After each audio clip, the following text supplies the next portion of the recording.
Hello, and welcome back to EvilBunny Gaming. We are back on the RimWorld Challenge Series with my sole android who's trying desperately to eke out a survival by himself away from all biological entities on the North Pole. Join back as he's currently just trying to get some resources. So, literally just digging up some floor units he found. At the end of the last episode, he took down the walls, so now he's just going to rip up all the floor for the bricks, because it's actually quicker to rip up the flooring and carry it and haul it than it is to worry about trying to make stone blocks.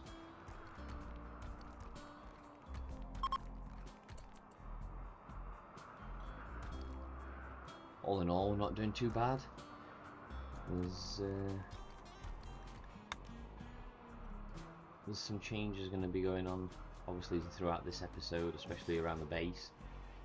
As you can see, putting a door in there, and given the fact that steam geyser is basically right next to our base, then I'm going to earmark pretty much the entire area for me to use as part of the base. Get it blocked off, get it protected, because they'll still, hopefully during raids, still basically try and prioritize the main entrance where I'm going to be stood. So they should just kind of ignore the fact that there's a single wall for the time being.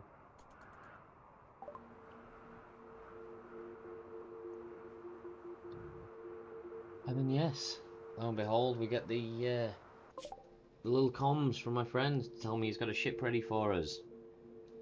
And I'm really beginning to regret rendering 100% of the planet.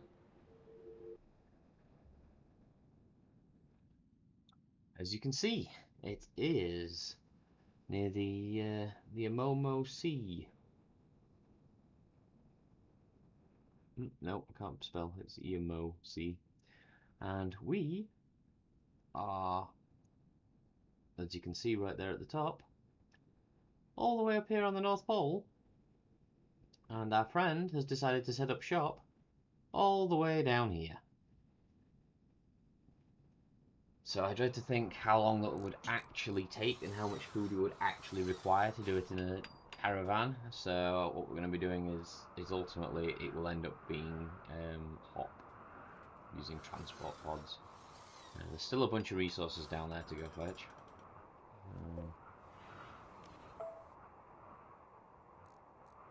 I'll get this chunk of stone shifted. Use the space to start setting up stuff.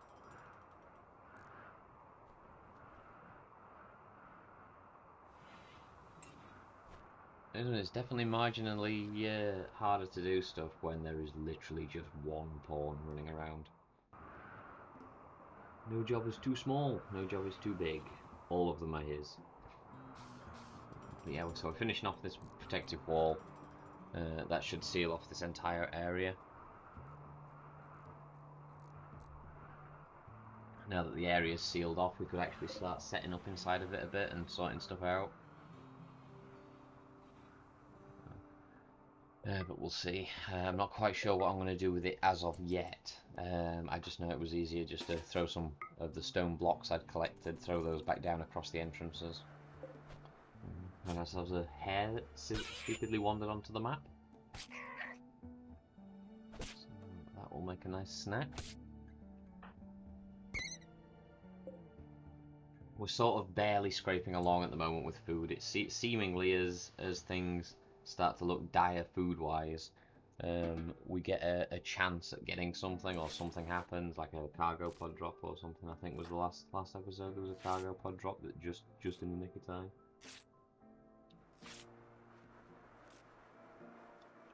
Now obviously the rabbit won't go far, but at least it's something.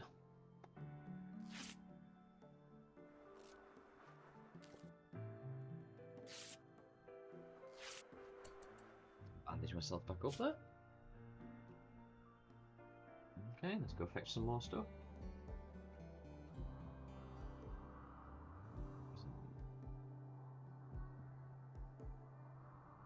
I'm going to try and figure out what I want to use this space for.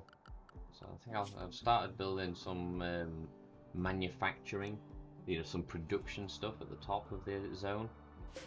So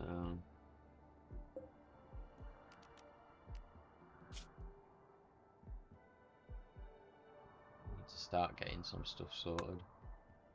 I need to suspend that though for now. It's basically, you went into constantly make stone block mode when there's just a load of stuff already there to haul.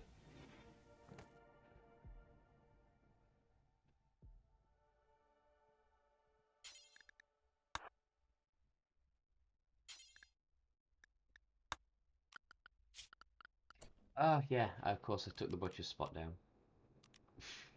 No butcher's spot. It was outside, so of course I moved it. Well, I say moved. Moved is the wrong phrase, because I didn't actually move. I deconstructed the old one and forgot to add a new one.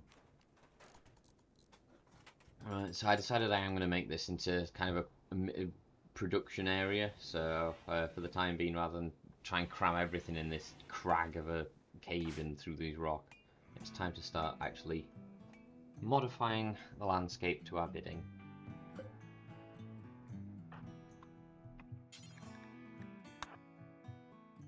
We will be moving stone crafting into this one because it's next to it. It made no sense to have the stone crafting table inside this crag when it's miles away from the stockpile up here. So it may as well be right here, and then you can just nip out the door, grab a stone and come back. And the way I've got it set up is I've got metal on the far right, stone on the far left, so...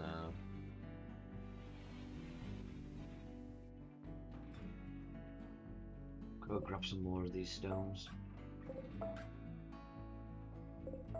Designate some rocks to get hauled when he gets it. So that way, if ever, I mean it's unlikely, but if ever everything is done, it'll just at least start hauling useful stuff to within range of the production zones. Yeah, well, I'll get this little shack finished, get everything set up. I'm just saying, not that he's going to use it much for now, but I just want to start sorting it out. Get a roofed area. Oh.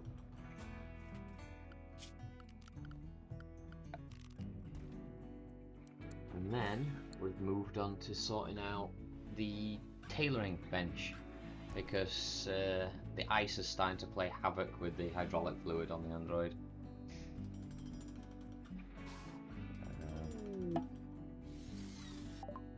Aha! Now that could be to our advantage.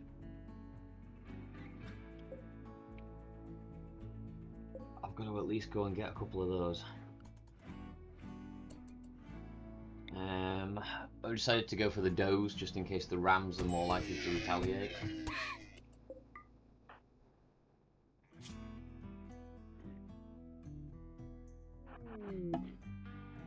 I'll put him on draft mode. He ain't got time to heal a couple of bruises. Oh. Right, well, that's a potential problem.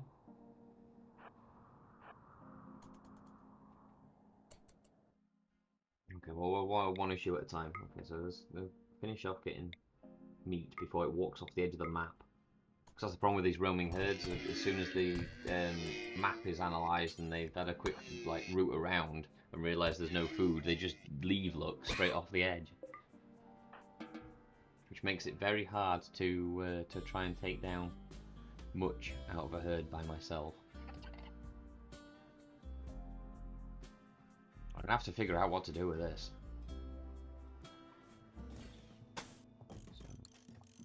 But I need to finish this off first anyway, so what's this focus? Because with only one of us, we've got to take each challenge as it comes, not flit all over the place, otherwise nothing gets done.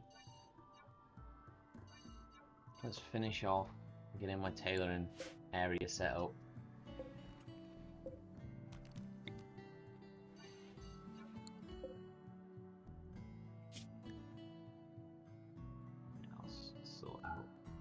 Stockpile stuff.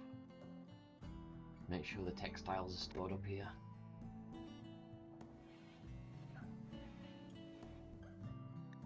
While he builds it, just do the actual human admin of the base.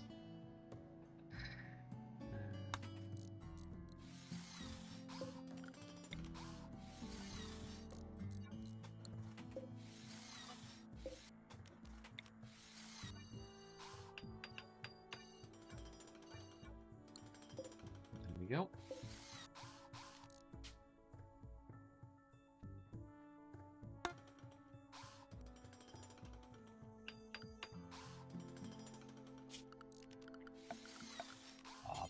wait to get this up and running. Get some doors on this stuff.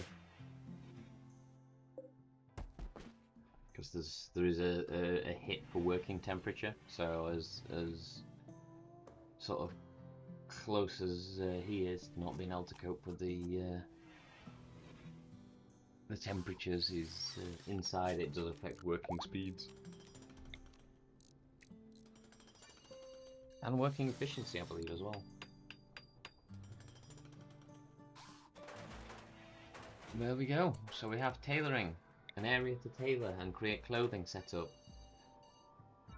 So we shall make sure it's empty of snow, given that up until now it was basically an outside room. I'm going to build the other door.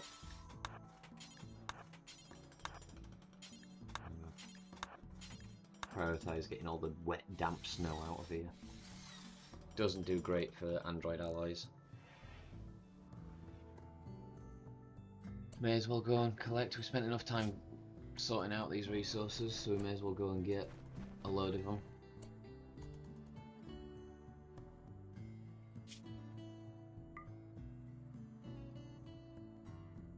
I actually might have to utilise some of the stone blocks to go box in or block off those bugs, the insects.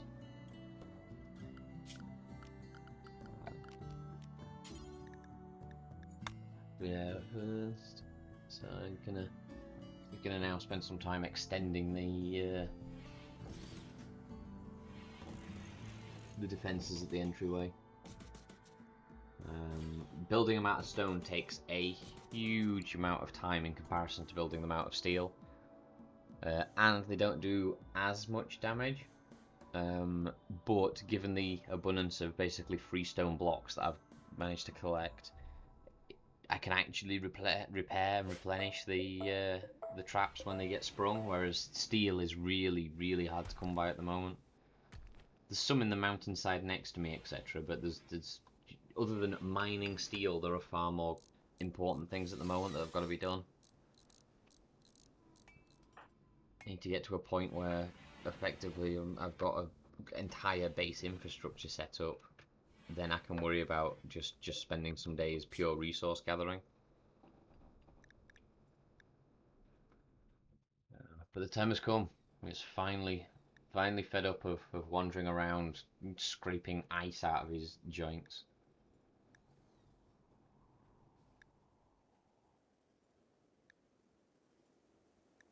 Because there's functioning in the cold weather, and then there's functioning in the cold weather. So it's time to get some clothes sorted out for him.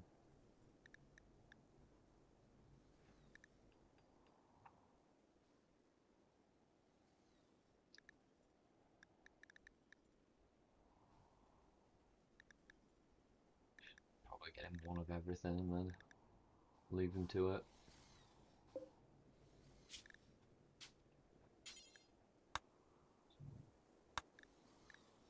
If he's going to craft, chances are he's going to wear everything as soon as he actually crafts it.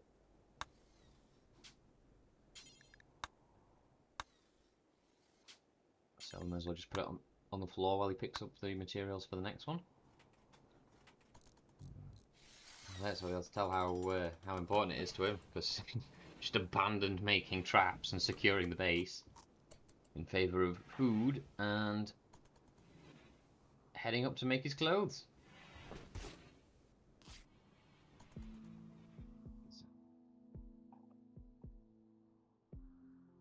But yes, so basically we're going to have to do something about these insects. Not sure what we're going to do yet, but for the time being we are just going to seal them in their cave and hope they expand backwards into the cave and not forward out the front. They shouldn't come outside as much though, because they really don't like the cold temperatures. It's already making them a bit back crazy inside the tent, inside the cave. But yeah, it's a psychic soothe to finish off, I think, for the episode, just to bump up that mood of the android. So we got some crafting set up, we've boxed in some insects, we did manage to get some food from those ibex. And with the steel that we've got left, I'll start prepping some wind turbines, and then we can actually have power around the base. So, but we'll leave it there. We'll cut for this episode, and thank you for watching. I shall see you all next time. Thanks again.